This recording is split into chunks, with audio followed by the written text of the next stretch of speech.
guys, it's your best fight friends. I'm Rachel. That's Kelsey. We just finished watching Terence Crawford, TKO Kell Brook. Rachel, what's better, TBC or PBC?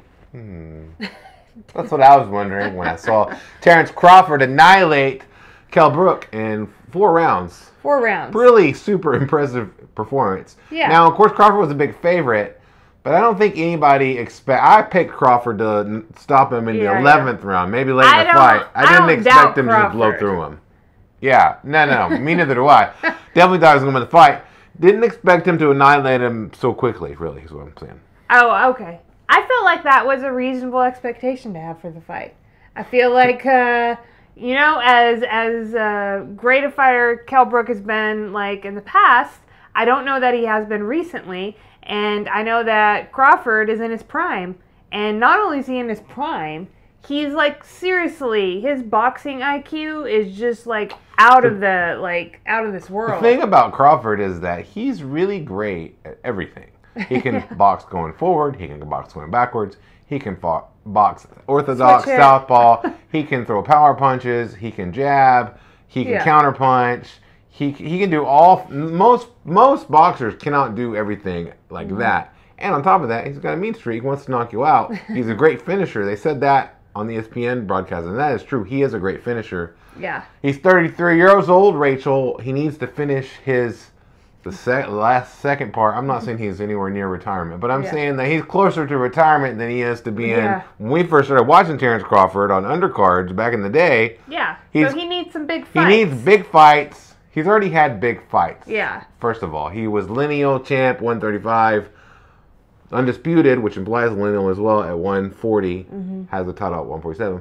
But these big fights against the big welterweights, Earl Spence, Manny Pacquiao. Heck, give me a Keith Thurman. I don't care. Somebody get in the ring with this guy because like, Terence Crawford deserves the fight. Names out there, and so I want to see Terence Crawford in the mix with all these guys. So the post-fight interview, his promoter Bob Arum talked about, like, hey, Manny Pacquiao in the spring. What do you think about that? Because I don't know if Terence watches UFC, but we have talked here about Conor McGregor fighting Manny Pacquiao. Yeah, I mean, if you're Manny Pacquiao, you're definitely going to pick Conor McGregor over Terence Crawford because you're going to make him a lot more money and it's an easier fight. Yeah, and I'll just say this. I'm kind of surprised. Like, I get why a fighter would want Manny Pacquiao, right? Yeah. But I don't know if actually, like, if I'm Spence or Crawford, the idea that Manny Pacquiao is going to fight me, I just think it's kind of a long shot. I would Pacquiao, think that like, why would Pacquiao... Definitely that. But why would Pacquiao take a fight that it's really risky for him at this point in his career? Yeah, I'm just saying, like, sometimes fighters, Pacquiao's reached this, like, status in his career where he can definitely pick and choose his fights, kind of do, like, whatever he wants. Yeah. You know? I will say that. And so I don't know. I will say that Pacquiao, a lot of sometimes great fighters, they just have to lose. So they're just going to keep fighting until they run into a guy that they can't beat. Yeah. Maybe that would be Terence Crawford. You could do worse to lose to a guy than losing to a guy like Terence Crawford, who is legitimately one of the very, very few fighters in boxing that can be on the top of any pound-for-pound list.